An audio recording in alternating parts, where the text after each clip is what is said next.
नमस्कार. मी सुशन नाईकवाडे. चांगलं भाषण करण्यासाठी खूप वाचावं लागतं का? जे लोक भाषण करतात त्यांचं खूप वाचन असतं का? आणि चांगलं भाषण जर करायचं असेल तर तुम्हाला काय वाचावं लागेल, किती वाचावं लागेल आणि कुठलं साहित्य वाचावं लागेल की जेणेकरून आपल्याला चांगलं भाषण करता येईल? असा प्रश्न अनेक लोकांच्या मनामध्ये पडलेला आहे. आणि नेमकं काय वाचलं पाहिजे असाही प्रश्न आहे. कारण माझ्या यूट्यूबला अनेक लोकांच्या कमेंट्स तशा आलेल्या आहेत की सर नेमकं काय वाचलं पाहिजे, सर किती वाचन असायला पाहिजे. तर हे सगळे प्रश्न मला तरी वाटतं फक्त भाषण करण्यासाठी जे तुमच्या डोक्यात विषय चालू आहे ना, प्रचंड वाचन पाहिजे, प्रचंड वाचन पाहिजे, खूप वाचन पाहिजे, तर अजिबात नाही. हो, मी अगदी जबाबदारीनं बोलतो आणि गेल्या 16-17 वर्ष या क्षेत्रात मी काम करतोय आणि म्हणून अनुभवातूनही बोलतो, माझ्या संशोधनातूनही बोलतो की वाचन करणाराच माणूस चांगलं बोलू शकतो असं अजिबात नाही. तुम्ही म्हणाल असं कसं बरं? भाषणासाठी तर वाचन खूप महत्त्वाचं आहे. मी म्हणतो नाही. भाषण ही कला आहे, वाचन हा अभ्यासाचा भाग आहे. हेच तर लक्षात आलं नाही अनेक लोकांच्या आणि म्हणून कुठंतरी फसगत होते. मी असे अनेक लोक पाहिले, मी तुम्हाला उदाहरण देऊन दाखवतो. मी असे अनेक लोक पाहिले, प्रचंड वाचन आहे, प्रचंड लिखाण आहे, खूप साहित्य वाचलं आहे, पण चांगला वक्ता नाही होता आलं, चांगलं भाषण नाही करता आलं. आणि मी असेही लोक पाहिले, तुम्ही सुद्धा पाहिले असतील, की यार वाचन तर काहीच नाही त्याचं, पण भाषण चांगला करतो. आहे की नाही असं? मग थोडं समजून घ्या. फक्त वाचनच लागतं भाषणासाठी याचा बाऊ करू नका. तसं पाहिलं तर चांगलं वाचन जर केलं तर तो अभ्यासू वक्ता म्हणून कालांतरानं पुढे येतो. पण वाचनच केलं तर भाषण करता येतं असं अजिबात नाही. म्हणजे इथं 90% लोकांचं वाचनच नाही आहे. मग ही लोक 5-10 मिनटं कुठल्याही कार्यक्रमात बोलू शकत नाहीत का? तर बोलतात ना. अनेक लोक वेगवेगळ्या कार्यक्रमामध्ये बोलताना तुम्ही पाहताय, त्या प्रत्येकाचं वाचन नसतंच मुळात. म्हणजे वक्तृत्व ही कला आहे, बोलणे ही कला आहे. ती बोलून बोलून विकसित होते आणि वाचन हा अभ्यासाचा भाग आहे. त्यानं तुमची प्रगल्भता वाढेल, त्याने तुमचे विचार मोठे होतील, त्यानं तुमचा अभ्यास वाढेल आणि तुम्ही एक अभ्यासू व्यक्तिमत्व म्हणून पुढे याल. मग समाजामध्ये अशी लोक आहेत, राजकीय क्षेत्रात तुम्ही पाहत असाल अथवा सामाजिक क्षेत्रात तुम्ही पाहत असाल, की वाचन नाही यांचं पण बोलतात चांगलं. म्हणजे बोलणं वेगळं, वाचन वेगळं.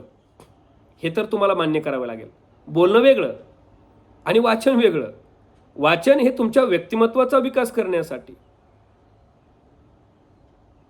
आणि वक्तृत्वाचा सराव हा वक्तृत्वाचा विकास करतो. एक लक्षात ठेवा, जेवढं सातत्य जास्त, जेवढा सराव जास्त, ती लोक सहज बोलू शकतात.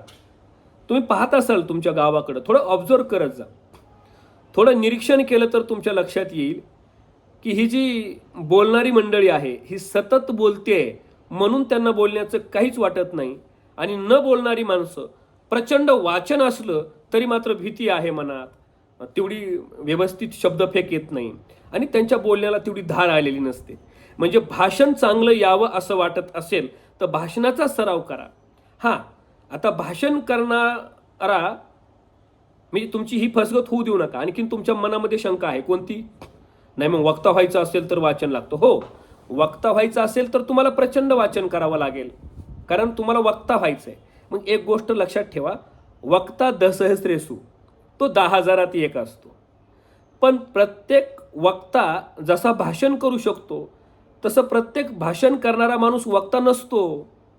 हे सत्य स्वीकारा. प्रत्येक भाषण करणारा माणूस हा वक्ता नसतो आणि प्रत्येक वक्ता भाषण करत असतो. वक्त्याला भाषण करणं शक्य आहे, सहज करतो, पण प्रत्येकच भाषण करणारा माणूस वक्ताच असतो असं अजिबात नाही.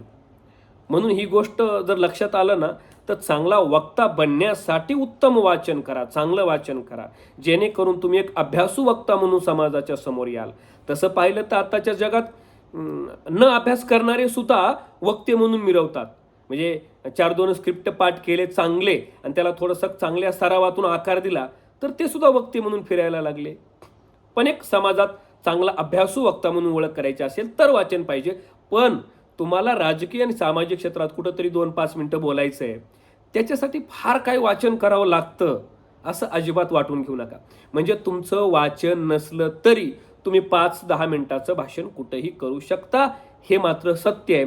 आणि हे सत्य माहीत नसल्या कारणानं अनेक लोक आपलं वाचनच नाही बुवा म्हणून भाषण करायचं टाळतात.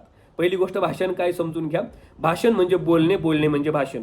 पूर्वीचे लोक म्हणायचे त्याचं माझं गेल्या 10 वर्षापासून भाषण नाही. भाषण नाही म्हणजे बोलणं नाही, भाषण म्हणजे बोलणे, बोलणे म्हणजे भाषण. इतकं साधं सरळ भाषण असतं. भाषण हे सोपं असतं, त्याला वाचन नाही केलं तरी चालतं. फक्त वक्ता होण्यासाठी, अभ्यासू वक्ता म्हणून समाजाच्या पुढे येण्यासाठी तुम्हाला वाचनाची गरज आहे. पण वाचनच केलं तर भाषण करता येतं असा बाऊ करून स्टेजची संधी सोडू नका, व्यासपीठाची संधी सोडू नका. तुमच्या आहेत तेवढ्या नॉलेजमध्ये तुम्ही बोला. तुमचं जे काही नॉलेज असेल ते तुम्ही मांडा. 5-2 मिनिटं बोलायला फार काही पुस्तकातलं बोलावं लागतं असं अजिबात नाही. आणि ही सगळी गोष्ट माहीत नाही, हे सगळं माहीत नाही म्हणून कित्येक लोक व्यासपीठावरून दूर राहतात की आपल्याला माहीत नाही. हे बघा, सुरुवात, शेवट वगैरे वगैरे वगैरे भाषणाला काही फारसे नियम नसतात. इतके नियम स्वतःला लादून घेऊ नका स्वतःवर. भाषणाला कुठलाही नियम नाही. सरळ व्यासपीठावर येणं आणि व्यक्त होणं म्हणजे भाषण. भाषण ही इतकं साधं सरळ सोपं आहे. तुम्हाला व्याख्यान नाही करायचं, तुम्हाला कीर्तन नाही करायचं, तुम्हाला प्रवचन नाही करायचं, तुम्हाला कथा नाही करायची, तुम्ही या नियमात अडकायची गरज नाही. तुम्हाला साधं भाषण करायचं आहे. मग सरळ सरळ साधं भाषण जर करायचं असेल तर इतके नियम लादून घेऊ नका स्वतःवर. आणि मग याला काही नियम असतात का असा एक शंका कुशंका तुमच्या मनामध्ये येते आणि तुम्ही व्यासपीठापासून मग दूर राहता, व्यासपीठापासून पळ काढता की मला याच्यातला अनुभव नाही. असं करू नका. संधी सोडू नका. भाषणाची संधी कधी सोडू नका. कारण जसजशी संधी घेत राहाल तसतसं तुम्ही बोलत राहाल. आणि तुमच्या राजकीय जीवनामध्ये, तुमच्या सामाजिक जीवनामध्ये तुमची भरभराटी त्याच वेळी होणार आहे ज्यावेळी तुम्ही स्टेजवर बोलणार आहेत. म्हणजे स्टेजवर 5 मिनिटं 2 मिनिटं बोलण्यासाठी तुमचं वाचन असलं पाहिजे असं अजिबात नाही. वक्ता असणं वेगळं, भाषण करणं वेगळं, वाचन वेगळं, भाषणाचा सराव वेगळा. भाषण चांगलं करायचं असेल तर तुमचा सराव झाला पाहिजे. आणि सराव व्हावा वाटत असेल तर सातत्यानं तुम्हाला स्टेज असलं पाहिजे. आणि ज्यांना कोणाला स्टेज नसतं अशा लोकांना आम्ही स्टेजही देतो.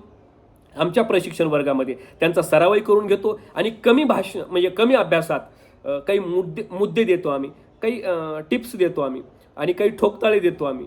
आणि जे काही छोटे छोटे ठोकताळे आहेत त्या ठोकताळ्याच्या माध्यमातून तुम्ही काहीच अभ्यास न करता तुम्ही वेळ मारून नेऊ शकता.